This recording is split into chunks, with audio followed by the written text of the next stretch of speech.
أنا هبدأ الفيديو النهاردة بكلمة بسم الله ما شاء الله لا قوة إلا بالله. ربنا يبارك. وبعد كده أقول لكم ازيكم عاملين ايه، يا رب تكونوا بخير. واخدكم معايا في تحضيرات 48 وجبة اطعام كانت متكفلة بيهم عميلة مميزة جدا لنورس كيتشن. تعالوا بقى نشوف عملنا ايه. اول حاجة في الاطعام واهم حاجة في التجهيزات، ابتديت اول حاجة اجهز السلطة. عملنا سلطة طحينة لان الشيء لزوم الشيء، احنا عاملين كفتة مشوية ومكرونة فلازم يبقى فيه سلطة طحينة. حطيت الطحينة والملح والفلفل والكمون والخل وابتديت اضربهم كويس مع بعض، وهتلاقيهم بعد الضرب ده بيتقالوا جامد. ما تقلقوش خالص، هنفك كل الكلام ده بشوية مية دافيين. وبعد كده لحد ما نوصل للقوام اللي احنا عايزينه هنبتدي نعبيهم في العلب بتاعتهم وهنحطهم في التلاجة، ويبقى بند السلطة خلصناه. وزي ما الشيء لزوم الشيء لازم مع الكفتة مخلل جبنا الجزر وعبيناه برضو في التلاجة. وابتدينا نجهز صلصة المكرونة.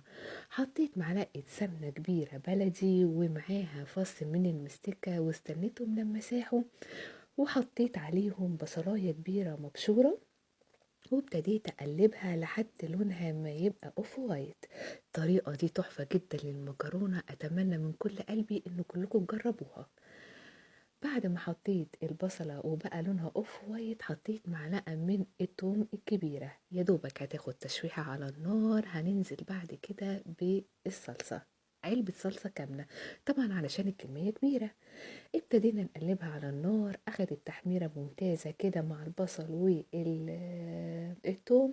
وابتديت احط الفلفل الاسمر والملح بتاعنا وقلبتهم تقليبة كده هو خفيفة على النار.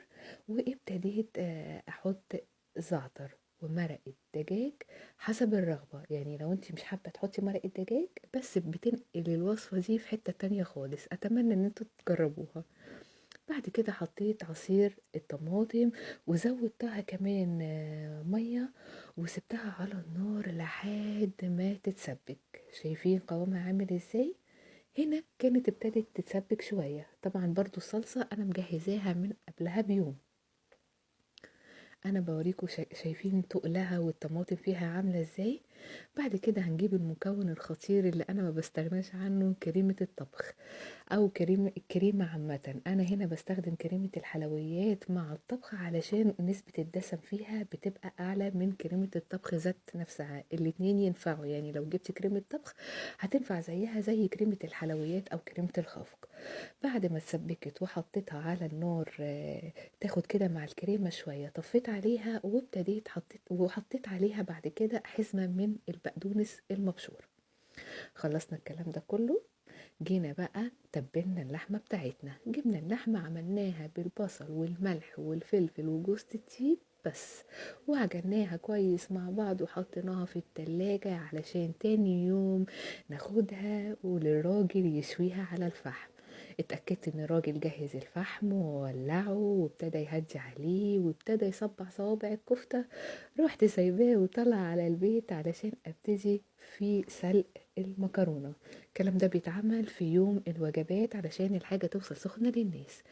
بعد ما حطيت المكرونة على النار وسبتها تتسلق قلت ابتدي اسخن الكسكسي واعبيه في العلب بتاعته، وحطيت عليه السمنة البلدي والسكر البودرة وكمان مكسرات. حطيت هنا بندق، كانت تحفة. كانت بقى كده هوت المكرونة اتسلقت وابتديت احط عليها الصلصة بتاعتها. حطيت معلقة سمنة، حطيت فلفل متقطع صغير وابتديت احط عليها الصلصة. انا ما عملتش الفلفل مع الصلصة تستوي عشان انا عايزة يبقى في المكرونة اللون الاخضر بيبقى باين بتاع الفلفل، وكمان بيدي طعم احلى وهو مش بيستوي في الصلصة. حطيت الصلصة على المكرونة وكانت الكفتة جت وابتدت ساعة الصفر. ابتديت اقطع الجرجير لان برضو الشيء لزوم الشيء، بحب جدا الكفتة مع الجرجير. وزي ما اتفقنا احنا دايما بنطلع الوجبات بتاعتنا زي ما احنا بنحب ناكل بالظبط، وبكل المكونات اللي احنا بنحب ناكلها بالظبط. الواحد بيحب يعمل لنفسه احسن حاجة في الدنيا، فعشان كده احنا بنعمل الوجبات زي ما احنا بناكلها بالظبط، ويمكن احسن كمان، لان هي طالعه لربنا مش طالعه لاي حد. حطينا المكرونه، حطينا الكفته، وحطينا كمان المخلل، وحطينا الطحينه، وابتدينا نقفل الوجبات بتاعتنا، وكمان نحط الكسكسي واللبن، علشان زي ما قلنا الشيء لزوم الشيء. وخلصنا الوجبات وعبيناها وراحت لأصحاب نصيبها وانبسطوا جدا بيها. من أحلى الوجبات اللي أنا عملتها. كل الوجبات بحبها، بس بجد كانت وجبات مميزة جدا. بشكر العميلة اللي تكفلت بيها كلها، بشكرها فعلا من كل قلبي، وعايزة أوصل لها إهداء من الناس اللي أخدت الوجبات دي، قد ايه هم فرحانين وقد ايه هم مبسوطين وبيدعوا للي عمل الحاجات دي. اتمنى ان هي تكون صدقة دائمة بنقدر نعملها، وان انا اكون فدتكم في الفيديو ده. ولو محتاجين اي استفسار عشان تعملوا الوجبات ديت، او ازاي تعملوها حتى مش تشتركوا معايا، ابعتولي في الكومنتات. وشكرا ليكم.